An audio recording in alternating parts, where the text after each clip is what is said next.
Hello, and thank you for your interest in the Center for Inspiring Minds. I'm Ben Wren, the head of the center. Recently, I participated in a number of professional gatherings and courses where I was asked to explain just what it is that the Center for Inspiring Minds is and does. While the center was ultimately formed to advance the school's vision of, through learning, inspire all to make a difference, its role in this is both distinctive and evolving. At each stage of its development, the center has been defined by its people, programs, and practice. In this brief video, I'm not going to tell you what the Center for Inspiring Minds is. I'm first going to tell you where we are in our development, and I'm going to end by sharing with you what I believe are three distinguishing features of our work. The Center for Inspiring Minds was established by the ACS Board of Directors in the spring of 2012 and launched the following autumn. It was formed to drive professional collaboration among the teachers and education leaders of the 4 ACS campuses, Cobham, Doha, Egham, and Hillingdon, and to provide a sabbatical-like experience for teachers with burning questions about teaching and learning. The founding head of the center was longtime ACS International Schools education leader Tom Lehman. He was supported by program manager Latifa Hassan Ali. As the center began to take root, it formed its first partnerships with staff members from the Harvard Graduate School of Education and University College London's Institute of Education. It also joined the newly formed European Council of Independent Schools Research Engaged Schools Subcommittee. From the start, it also attracted the attention of a small group of pioneer teachers curious about the center's commitment to help education professionals investigate areas of personal professional interest and passion. This bottom-up approach to setting the agenda for the work of the center was both purposeful and powerful.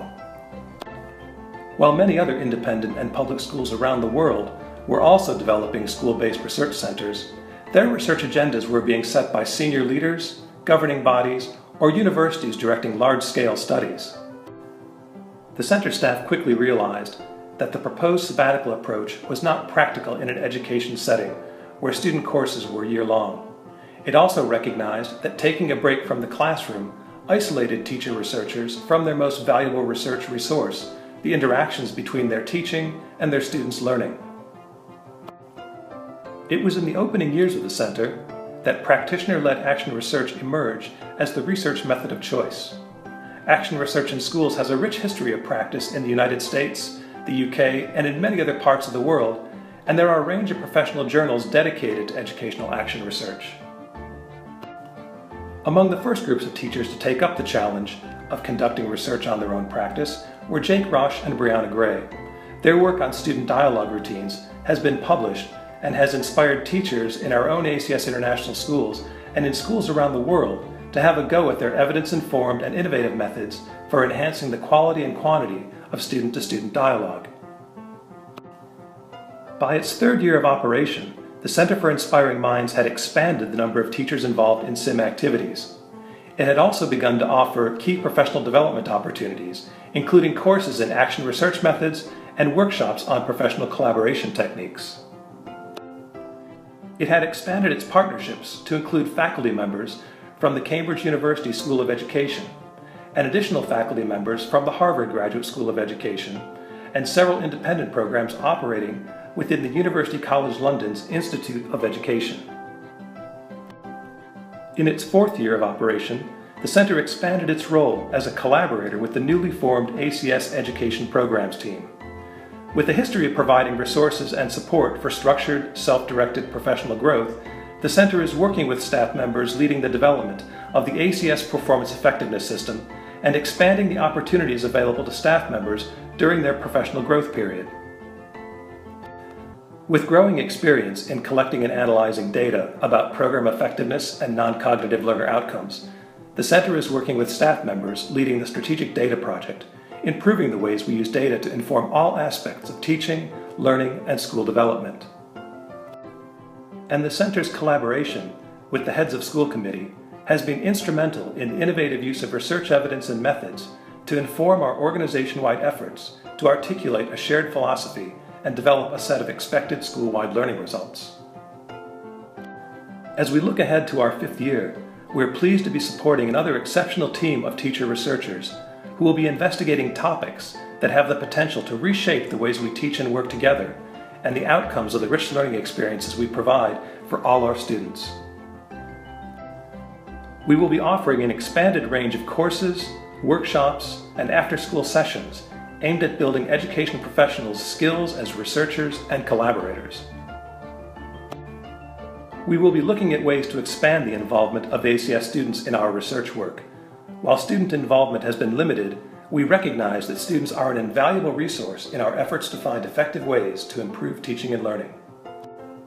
And we will be formulating plans for the Center's future, a process that will be informed by the effectiveness data we collect through our rigorous program evaluation plan, the next ACS International Schools Education Strategy, and ongoing conversations with our education leaders. At the start of this video, I said that I would end by sharing with you what we believe are the distinguishing features of our work. I would like to focus on 3 key features. First is the opportunity to pursue structured, self-directed professional growth, which I mentioned earlier. While there may be professional development that is required or needed to deliver specific aspects of our program, the professional growth opportunities available through the Center for Inspiring Minds are driven by individuals' questions about teaching and learning. Second is the choice of and access to training for a range of formal methods and protocols that you can use to structure your professional growth experience. While some schools may require the use of one particular method, whether it's peer coaching, lesson study, or action research, we are hoping to provide options that meet the needs of our educators' diverse and individual needs and aspirations. Finally is our commitment to the ongoing formative assessment of the effectiveness of the Center's work. This involves using a range of appropriate data collection tools and sources to establish baselines and better understand how our programs and practices are informing and contributing to effective teaching, learning, and school development. We look forward to sharing news about the work of the Center and the opportunities available for you to get involved through our regular electronic and paper-based communications. We invite you to keep up to date with CIM activities by visiting our website and following us on Twitter. At CIM, we are working to provide you, our education professionals, with the same opportunities for self-directed learning that we strive to provide for our students. We are all learners, a community of learners, and continuous improvement is at the heart of effective professional practice. We look forward to your involvement with the Center for Inspiring Minds. Thank you.